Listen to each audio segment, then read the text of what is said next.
अच्छा जी, अभी हम पढ़ेंगे computation of median from continuous group data या कंटिन्यूस फ्रीक्वेंसी डिस्ट्रीब्यूशन। सही है, तो median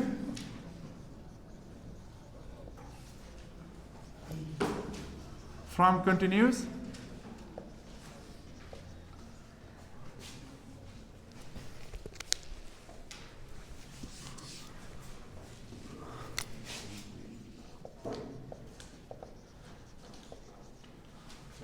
data or continuous frequency distribution और continuous group frequency distribution, ये सारे एक ही नाम है ना। सही है, तो अभी हम इंशाल्लाह ये पढ़ लेंगे। सही है, इसके लिए मैं एक सादा सा एग्जांपल ले लेता हूँ आपकी बुक से, तो इस पे हम अभी काम करेंगे, कैलकुलेशन कर लेंगे।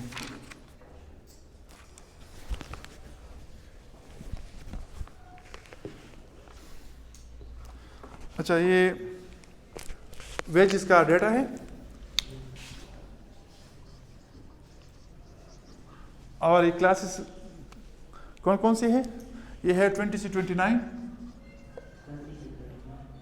30 से 39, 40 to 49, 50 to 59, 60 to 69, यही क्लासेस है। अच्छा, इसके लिए फ्रीक्वेंसी कौन कौन सी है? अच्छा, ये ज़रा पहला वाला कौन सा है? 3, 15, फिर 20, अच्छा फिर 10, 5, तो ये फ्रीक्वेंसीज हो गई।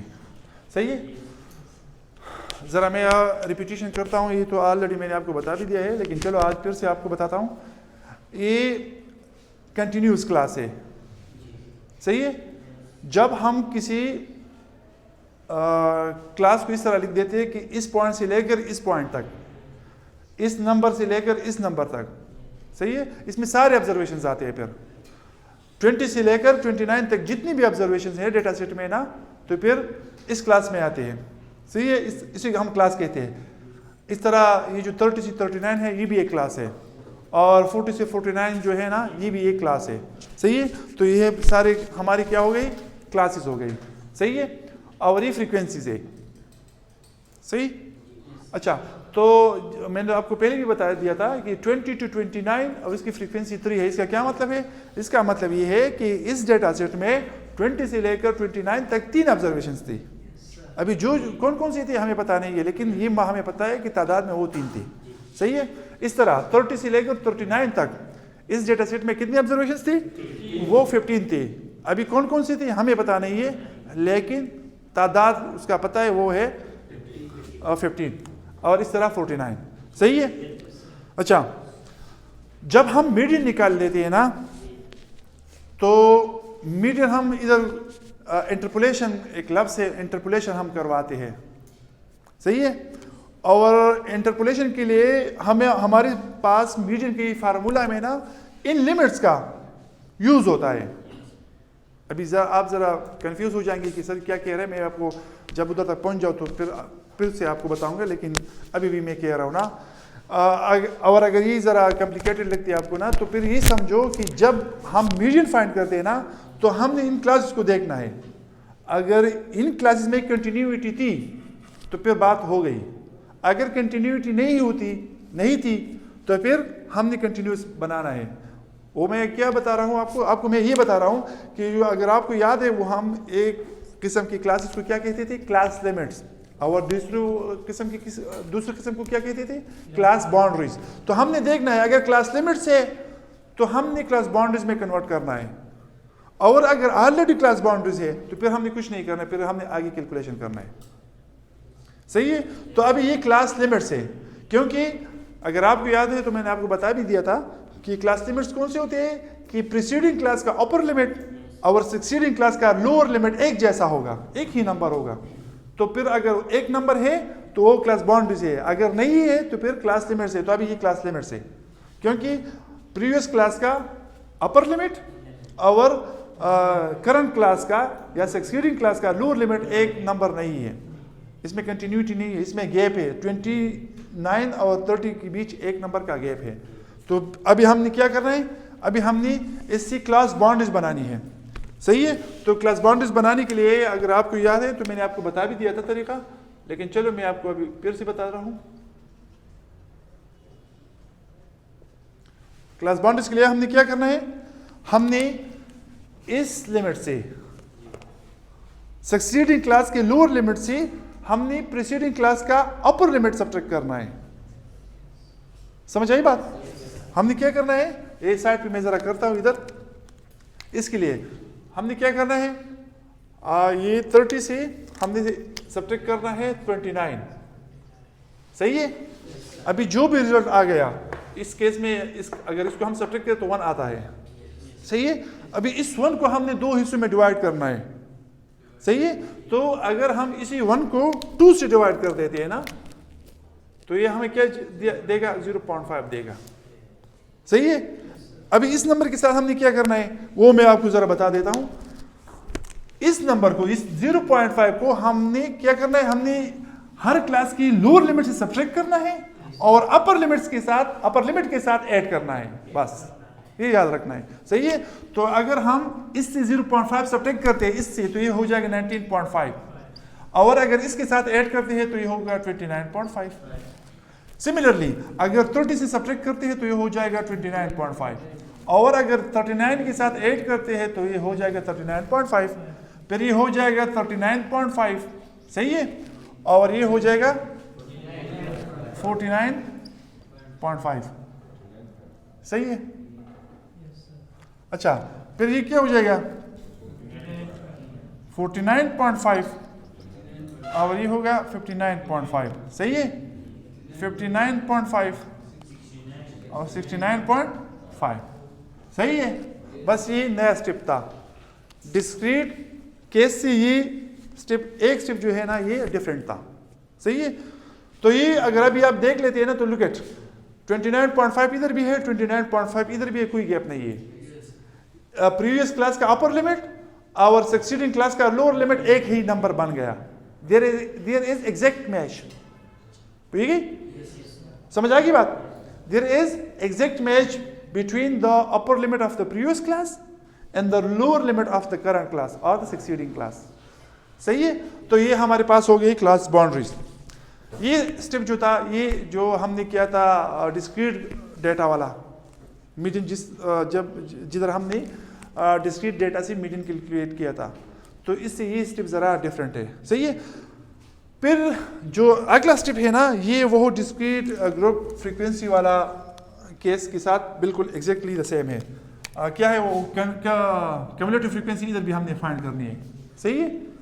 तो ये आप पर डिपेंड करता है ना कि पहले अगर आप क्यूमुलेटिव फ्रीक्वेंसी वाला कलम बना देती है और फिर बाद में ये बना लेती है, और अगर पहले ये बना लेती है और फिर क्यूमुलेटिव फ्रीक्वेंसी वाला कलम, तो कोई मसला नहीं होगा, बस सही है। मोस्टली तो हम ये पहले बना देती है ना, लेकिन आज मैंने ये दूसरा किया और ये कॉलम जो है ना ये पहले बना दिया, सही है। तो अभी क्यूमुलेटिव फ्रीक्वेंसी वाले कॉलम पे आ जाते हैं, तो ये हो जाएगा 3, ये दोनों प्लस कर लेंगे तो 18, ये 7 प्लस कर लेंगे तो 38 आ जाएगा, समझ आ गई, ये 48 आ जाएगा, और ये फाइनली 53, समझ आ गई बात। तो ये हो गया क्यूमुलेटिव फ्रीक्वेंसी वाला कॉलम, सही है। हाँ, इस क्लासेस के हवाले से मैं आपको एक दूसरी बात भी बता देता हूं, वो ये है कि ना कि इन सारों क्लासेस में डिफरेंस कितना है, 10-10 है। अगर हम दोनों को काउंट कर ले, 20 से लेकर 29 तक अगर हम जाते हैं तो ये 10 नंबर्स बन जाते हैं। इस तरह ये क्लास भी 10 नंबर्स का है। इस तरह ये सारे के सारे जो है ना 10-10 क्लास, 10-10 नंबर्स का क्लास है। तो ये यूनिफॉर्म क्लासेस है, क्लासेस विद यूनिफॉर्म इंटरवल। इस डिफरेंस को क्या कहते हैं, इसको इंटरवल कहते हैं, इस डिफरेंस को, सही है। इस इधर से लेकर इधर तक जो गैप है, जो डिस्टेंस है, तो इसको क्या कहते हैं, इंटरवल, सही है। तो इधर का इंटरवल 10 है, इस क्लास का इंटरवल 10 है, इस क्लास का इंटरवल 10 है। तो अगर हर क्लास का इंटरवल सेम हो, पूरी की पूरी जितनी भी क्लासेस है ना उसमें इंटरवल सेम हो, कांस्टेंट हो, तो फिर हम उन क्लासेस को क्या कहते हैं, यूनिफॉर्म क्लास इंटरवल या यूनिफॉर्म क्लासेस। बल्कि मैं यूनिफॉर्म क्लास को इतना सही नहीं समझता, तो ये है कि यूनिफॉर्म क्लास इंटरवल आप कह सकते हैं कि इसमें क्या है, यूनिफॉर्म क्लास इंटरवल है। सही है? हाँ। अच्छा, तो अभी ये क्यूमुलेटिव फ्रीक्वेंसी वाला कलम आ गया। अभी पहले की तरह अभी हम मीडियन पे जाएंगे, तो मीडियन वही हो जाएगा। मीडियन का फार्मूला, पहले हम साइज मतलब लोकेशन फाइंड करेंगे। तो लोकेशन अगर हम फाइंड करते हैं तो हो जाएगा साइज ऑफ, इधर समेशन एफ आ जाएगा या एन आ जाएगा, मैंने आपको पहले भी बता दिया था, और डिवाइड बाई 2 से हम क्यों डिवाइड करते हैं? 2 से इसलिए डिवाइड करते हैं क्योंकि हमने मीडियन फाइंड करना है, और मीडियन का डेफिनेशन क्या है, 2 हिस्सों में बांटना। सही है? जितने हिस्सों में हम बांट देते हैं तो उस नंबर से हम डिवाइड करते हैं। आगे आ जाएगा, फिर हमने डेटा सेट को 4 हिस्सों में डिवाइड करना होता है। सही है? फिर आगे कोई 10 हिस्सों में डिवाइड करते हैं, कभी 50 में करते हैं, कितने भी, बस मतलब मुख्तलिफ हिस्सों में हम डिवाइड कर सकते हैं ना। सही है? जरूरी नहीं है कि हम 2 में करते हैं, 4 में करते हैं, 5 में भी कर सकते हैं, 8 में कर सकते हैं, 7 में कर सकते हैं, कोई मसला नहीं है। सही है? लेकिन स्टैटिस्टिक्स में ज़्यादातर जो मकबूल है हिस्से वो हम 2 में करते हैं, जिसे मीडियन कहती है, या 4 में करते हैं, या 10 में करते हैं, या 100 में करते हैं, तो ये ज़्यादा मकबूल है। बाकी हम कितनी भी हिस्सों में कर सकते हैं। समझ आई बात? अच्छा, तो ये होगा मीडियन, और फिर ये इधर हम लिखेंगे ऑब्जर्वेशन या वैल्यू। इधर चलो वैल्यू लिख देता हूँ आज। सही है? तो ये हो गया। अभी आगे हमने क्या करना है, अभी इसमें वैल्यू डालने है। तो ये होगा size of summation F. Summation F क्या आ जाएगा, याद है ना, ये फाइनल फ्रीक्वेंसी जो है ना, ये ऑलरेडी समेशन एफ की बराबर होगी। तो ये समेशन एफ में इधर भी लिख देता हूँ, तो ये हो जाएगा 53। सही है? हाँ, तो ये हो जाएगा 53 और डिवाइडेड बाई 2। सही है?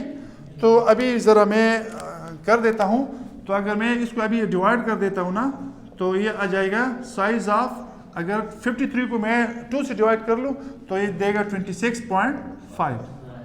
सही है? इधर तक वही पुराना केल है। सही है? अभी हमने क्या करना है, वही पुरानी बात जो हमने डिस्क्रीट केस में किया हुआ था। अभी इस वैल्यू को 26.5 को हमने क्यूमुलेटिव फ्रीक्वेंसी के कॉलम में देखना है। अगर एग्जैक्ट मैच मिलता है ना, तो इसके अगेंस्ट जो क्लास बॉन्ड है वही क्लास हमारा हो जाएगा मीडियन क्लास। अगर एग्जैक्ट मैच नहीं है तो फिर हम इस नंबर से आगे जो बड़ा नंबर इसमें मौजूद है फिर हम उसको ले लेते हैं। तो चलो अभी मैं आपको प्रैक्टिकली बता देता हूँ।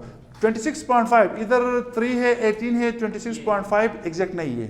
तो अभी 26 के बाद इन फ्रीक्वेंसी में कौन सा आता है, 38 आता है। बिल्कुल बिल्कुल, वेरी गुड, 38 आता है। सही है? तो 38 के अगेंस्ट जो है ना, 38 के अगेंस्ट ये क्लास बाउंड्रीज वाला, ये क्लास अभी नहीं, क्योंकि हमें इसकी जरूरत है। मीडियन में हमें क्लास बाउंड्रीज की जरूरत पड़ती है। तो ये क्लास, ये जो हमारा हो गया, ये हमारा क्या हो गया, मीडियन क्लास। ये हमारा क्या हो गया, मीडियन क्लास।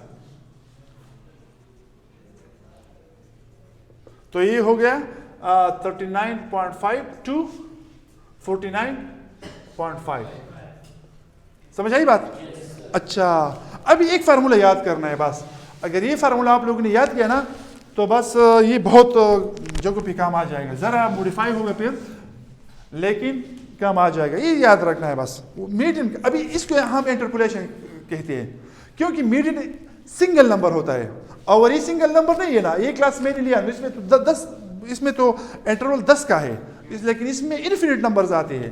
39.51, 39.52, 39.53, 39.6, 39.7, इन्फिनिट नंबर्स आ जाते हैं। लेकिन हमने एक सिंगल वैल्यू को निकालना है ना, तो उस सिंगल वैल्यू के लिए हम क्या करते हैं, हम इंटरपोलेशन करते हैं। क्या करते हैं, इंटरपोलेशन। इसको मैं जरा लिख देता हूं, इंटरपोलेशन। सही है? इस इंटरवल के बीच में हमने वो नंबर निकालना है। तो इंटरपोलेशन जब हम करते हैं ना इस केस में, तो हमारे पास ये फार्मूला बन जाता है। लिख इट प्लीज, ये बहुत आसान है, आप लोगों ने जरा याद करना एक बार। फिर ये होगा L, ये होगा प्लस, ये होगा I, ये होगा F, ये होगा N/2 और ये होगा C। सही है?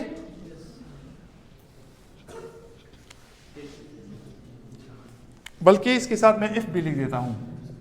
सही है? और मैं, चलो प्लीज इधर भी इसको मैं दूसरी तरह भी लिख देता हूं ना। ये होगा L + I/F, ये होगा summation F over 2 minus C F. ये फिर से मैंने ये दो तरह की मैंने क्यों लिख दिया, इसलिए लिख दिया ना कि मैंने आपको बता दिया था कि n क्या होता है, total number of observations in the data set, और समीशन f क्या होता है, ये भी टोटल नंबर ऑफ ऑब्जर्वेशन दिया होता है। अगर आप सारे फ्रीक्वेंसीज को ऐड कर लेते हैं ना तो क्या देता है, फ्रीक्वेंसी क्या देता है आपको, तादाद दे देते हैं ना कि हर ऑब्जर्वेशन का कितना तादाद है, सही है। तो अगर हम सारों को ऐड कर देते हैं ना तो सारे ऑब्जर्वेशन का तादाद देगा ना डेटा सेट में, और इस तरह n भी क्या है, ऑब्जर्वेशन का तादाद किसी डेटा सेट में। तो अगर आप ये फार्मूला लिखते हैं, अगर ये लिखते हैं, कोई मसला नहीं होगा, सही है। अच्छा, अभी इस फार्मूले में हम वैल्यूज डाल देते हैं। तो वैल्यूज डालने के लिए इन वैल्यूज को ज़रा ये इसका मतलब क्या है ज़रा मैं आपको बता देता हूँ, ये समझ लो और याद रख लो फिर, सही है। इस एल का क्या मतलब है, इस एल का मतलब ये है कि जो क्लास मीडियन क्लास है ना उसका लोअर लिमिट, प्लीज समझ आई बात। ये जो हमने मीडियन क्लास है इसका लोअर लिमिट, तो ये आ जाएगा 39.5 प्लस ये आई क्या है, उसी क्लास का इंटरवल। तो उसी क्लास का इंटरवल इधर से भी फाइंड कर सकते हैं, इधर से भी फाइंड कर सकते हैं, ये 10 है, तो इसी क्लास का इंटरवल। आई बात समझ। अच्छा, इफ का क्या मतलब है, इस इफ का क्या मतलब है, इसके इफ का क्या मतलब है, वो जो हमने क्लास लिया है ना उसका फ्रीक्वेंसी, सादा फ्रीक्वेंसी, ये कम्युलेटिव फ्रीक्वेंसी है, ये नहीं, ये सादा फ्रीक्वेंसी, प्लीज, सही है। तो ये सादा फ्रीक्वेंसी, तो ये सादा फ्रीक्वेंसी क्या है, ये 20 है, बहुत अच्छी, सही है। अच्छा, समीशन एफ क्या है, वही पुरानी, इधर जो हमने किया था, या इधर जो है, या एन जो है ना ये भी टोटल है, तो ये होगा 53 डिवाइड बाई 2 और माइनस, ये जरा याद करना पड़ेगा आपको, ये कम्युलेटिव फ्रीक्वेंसी है, लेकिन कौन सी कम्युलेटिव फ्रीक्वेंसी है, जो क्लास हमने लिया है ये, इसके साथ इससे जो इसका जो फ्रीक्वेंसी है कम्युलेटिव फ्रीक्वेंसी, ये नहीं, इससे आगे वाला, ये जरा आपको मतलब याद करना पड़ेगा। ये सी एफ है, लेकिन ये सी एफ कौन सी है, ये एफ जो है ये सादा फ्रीक्वेंसी है, ये सी एफ कम्युलेटिव फ्रीक्वेंसी है, लेकिन कौन सी क्लास की है, जो मीडियन क्लास है ना उससे जो छोटा क्लास है उसका फ्रीक्वेंसी है। तो इस केस में क्या आ जाएगा, ये 18 आ जाएगा, बस यही। अगर आप लोगों ने ये कर लिया तो बस अभी सिंप्लीफिकेशन है, सादा अलजेब्रा है, प्लस माइनस है, डिवीजन है, ये करना है और आखिर में रिजल्ट आ जाएगा। तो ये हो गया मीडियन। अभी हमने जस्ट इसको सिंप्लीफाई करना है, तो सिंप्लीफिकेशन के लिए हमने क्या करना है, हमने इसको इस तरह करना है, ये हो जाएगा 39.5 प्लस 10/2, अगर सॉरी 20, सॉरी हाँ इधर भी 20 है, वेरी गुड, सही है। हाँ, अभी इसको अगर हम डिवाइड कर देते हैं ना तो ये 26.5 देगा और माइनस 18 देगा, सही है। फिर आगे क्या हो जाएगा, ये होगा 39.5 प्लस 10/20, और इसको अगर हम सब्ट्रैक्ट कर देते हैं ना तो ये 8.5 देगा, आई थिंक, सही है, समझ आई बात। हाँ, और अगर आगे हम कर देते हैं ना तो ये हो जाएगा 39.5 प्लस इसको अगर हम मल्टीप्लाई करते हैं तो 85 हो जाएगा और डिवाइड बाई 20 हो जाएगा, समझ आई बात। अगर इसको हम डिवाइड कर देते हैं, सही है, या अगर इस स्टेप को ये जरा लंबा बन जाता है तो ये ऑलरेडी मैं इसका कैंसिलेशन कर देता हूं, इसका कैंसिलेशन मैं कर देता हूं, तो ये हो जाएगा 39.5 प्लस इसको अगर मैं कैंसिल कर देता हूं तो ये हो जाएगा 1/2 और ये हो जाएगा 8.5, सही है। बस एक ही बात है, अगर वही वाला स्टेप कर देते हो पहले या ये कर देते हो, जितना मुझे आसानी नज़र आ रही थी वो तो आई नहीं वैसे। 39.5 और प्लस ये हो जाएगा ये 8.5/2, समझ आई बात। तो 8.5 को अगर हम 2 से डिवाइड कर देते हैं ना तो क्या आ जाएगा, हाँ 4.5 नहीं आ जाएगा, 4.25 आ जाएगा, सही है, क्या आ जाएगा 4.25 आ जाएगा आई थिंक। तो ये होगा 39.5 प्लस 4.25 आ जाता है ना। तो फाइनली क्या रिजल्ट आ जाएगा, फाइनली आ जाएगा 43.75। तो ये हो गया हमारा मीडियन, बस वो सिंगल नंबर ये है 43.75। So this is the median of this data set. अभी अगर आप लोगों ने ये फार्मूला समझ लिया ना तो समझो आपने बहुत सारा स्टैटिस्टिक्स लर्न किया, सीख लिया, सही है। हाँ, ये ऑलरेडी मैंने आपको इसका हर चीज़ का इंटरप्रिटेशन बता दिया कि एल का क्या मतलब है, आई का, एफ का, एन का, एंड सो ऑन। तो ये हो गया मीडियन। सही है? ओके, आखिरी बात फिर मैं लेक्चर को वाइंड अप करता हूं। अगर ये नंबर जो रिजल्ट आ गया, अगर ये इस मीडियन क्लास के रेंज में आता था, अगर, तो please try to understand, listen carefully, अगर ये जो हमारा रिजल्ट आ गया है ना, अगर ये हमारे पास इस मीडियन क्लास के रेंज में आता था, मतलब 39.5 से बड़ा था और 49.5 से छोटा था, तो आप बिलीव कर सकते हैं कि ये सही है। आप बिलीव कर सकते, इस तरह नहीं, इसका मैंने नहीं कहा कि ये सही है एक्यूरेट, मैंने ये नहीं कहा कि बस ये श्योर है कि ये सही है, लेकिन आप बिलीव कर सकते हैं कि ये सही है। लेकिन अगर हमारा आंसर जो हमने इधर फाइंड किया, अगर ये 39.5 से छोटा आ गया या 49.5 से बड़ा आ गया, तो इसमें कोई शक नहीं है, ये गलत है। फिर answer must be in this interval. अगर इसमें आ गया तो आप कह सकते हैं कि ठीक होगा, लेकिन अगर इससे बाहर आ गया तो यह बिल्कुल बेशक गलत है। फिर सही है? तो ये जरा इसका एक जस्टिफिकेशन है ना। तो अगर आप क्वेश्चन सॉल्व करते हैं तो फिर आप खुद देख लें कि कहाँ पे आ गया मेरा आंसर। अगर इंटरवल के अंदर है तो आप फिर बिलीव कर सकते हैं कि हाँ ठीक हो सकता है, लेकिन अगर इंटरवल के बाहर है तो फिर ये बिल्कुल गलत है। मीडियन क्या चीज़ था, मैंने आपको बता दिया ना कि सेंटर वाले वैल्यू हम फाइंड करते हैं जिससे तादाद में एक जितने ऑब्जर्वेशन छोटे हो और तादाद में एक जितने ऑब्जर्वेशन बड़े हो। मतलब अगर 53 है ना, तो इससे कोई 26 छोटे होंगे और 26 बड़े होंगे, यही मैं कह रहा हूं। तो ये मीडियन क्लास है ना, तो इसके बीच में वही नंबर कोई आएगा ना। ये बीच, ये क्लास जिससे इक्वल नंबर ऑफ ऑब्जर्वेशन छोटे है और इक्वल नंबर ऑफ ऑब्जर्वेशन बड़े है, तो वो इस क्लास से छोटे है और इस क्लास से बड़े है। तो वो खास नंबर जो हम सिंगल नंबर निकाल देते हैं ना, तो वो भी तो इसके सेंटर में कहीं होगा ना। तो अगर इससे छोटा आ गया, सपोज कोई 28 आ गया, तो समझो गलत है। अगर ऊपर आ गया 54.7 आ गया तो समझो गलत है। और अगर इस तरह 43.75 आ गया, 45.82 आ गया, तो फिर आप ट्रस्ट कर सकते, बिलीव कर सकते हाँ शायद ये ठीक हो। लेकिन अगर इससे बाहर हो तो बेशक फिर गलत है। सही है? तो समझ गई? हाँ, तो बस यही है। This is the computation of median from continuous group data और फ्रॉम कंटिन्यूस फ्रीक्वेंसी डिस्ट्रीब्यूशन और फ्रॉम कंटिन्यूस डेटा। तो ये सारे अल्फाज है, इसका मतलब एक ही है। कभी कभार हम ज़रा लंबा नाम लेते हैं, median from continuous group data, median from continuous group frequency distribution, और कभी कभार सादा मीडियन फ्रॉम कंटिन्यूस डेटा लिख देते हैं। सही है? ओके, सी यू इंशाल्लाह इन द नेक्स्ट लेक्चर।